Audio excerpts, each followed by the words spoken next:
ਅੱਜ AGTF ਪੰਜਾਬ ਤੇ STF Haryana ਦੀ ਕਰਨਾਲ ਦੀ ਟੀਮਾਂ ਨੇ ਇੱਥੇ ਕੈਥਲ ਦੇ ਪਿੰਡ ਚੌਸ਼ਾਲਾ ਦੇ ਵਿੱਚ ਜਿਹੜੇ 2 ਸ਼ੂਟਰ ਸੀਗੇ ਚੰਡੀਗੜ੍ਹ 9 ਸੈਕਟਰ ਦੇ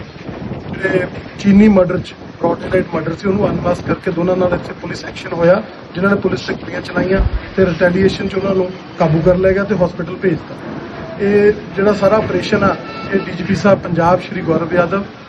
ADG ਸਾਹਿਬ ਸ਼੍ਰੀ ਪ੍ਰਮੋਦ ਮਾਨ, ADG AGTF, DIG AGTF ਸ਼੍ਰੀ ਗੁਰਮੀਤ ਚੌਹਾਨ, ਇਹ ਸਾਰਿਆਂ ਦੇ ਰਹਿਨਮਾਈ 'ਚ ਇਹ ਆਪਰੇਸ਼ਨ ਚੱਲ ਰਿਹਾ ਸੀ ਤੇ ਵਿਦਨ 24 ਆਵਰਸ ਇਹ ਦੋਨੇ ਅਕਿਊਜ਼ਡ ਨੂੰ ਅਨਮਾਸਕ ਕੀਤਾ ਤੇ ਇੱਥੇ ਆ ਕੇ ਅੱਜ ਇਹਨਾਂ ਨੂੰ ਅਸੀਂ ਜ਼ੀਰੋ ਇਨ ਕੀਤਾ। ਜਦੋਂ ਇਹਨਾਂ ਨੂੰ ਫੜ ਲੱਗਿਆ ਇਹਨਾਂ ਨੇ ਅੱਗੋਂ ਫਾਇਰਿੰਗ ਕੀਤੀ ਤੇ STF ਹਰਿਆਣਾ ਕਰਨਾਲ ਦੀ ਟੀਮ ਨਾਲ ਸੀ ਸਾਡੇ, ਜਿਹਨਾਂ ਨੂੰ ਨਾਲ ਲਿੱਤਾ ਗਿਆ, ਜੁਆਇੰਟ ਟੀਮ ਸੀਗੀ ਤੇ ਉਹਦੇ 'ਚ ਅਸੀਂ ਇਹਨਾਂ ਨੂੰ ਐਕਸ਼ਨ ਕਰਕੇ ਅੱਜ ਕਾਬੂ ਇਹਨਾਂ ਦਾ ਇੱਕ ਜਿਹੜਾ ਪਿਊਸ਼ ਪਹਿਲਵਾਨ ਆ ਜਿਹੜਾ ਮੇਨ ਅਕਿਊਜ਼ਡ ਆ, ਜਿਹੜਾ ਉਹਦੇ ਸ਼ੂਟਰ ਸੀ, ਜਿਹੜਾ ਰੈਡ ਟੀ-ਸ਼ਰਟ ਹੈਲਮਟ ਪਾ ਕੇ, ਉਹਦੇ ਪਹਿਲਾਂ ਵੀ ਫਰੀਦਕੋਟ ਮਰਡਰ 'ਚ ਜਿਹੜਾ ਪੰਜਾਬ ਦੇ 'ਚ ਤੇ ਹੁਣ ਇੱਕ ਚੰਡੀਗੜ੍ਹ ਦਾ ਕੀਤਾ, ਰੈਸਟ ਉਹਨਾਂ ਦੀ ਹੁਣ ਇੰਟਰਪ੍ਰੀਟੇਸ਼ਨ ਅੱਗੇ ਦੀ।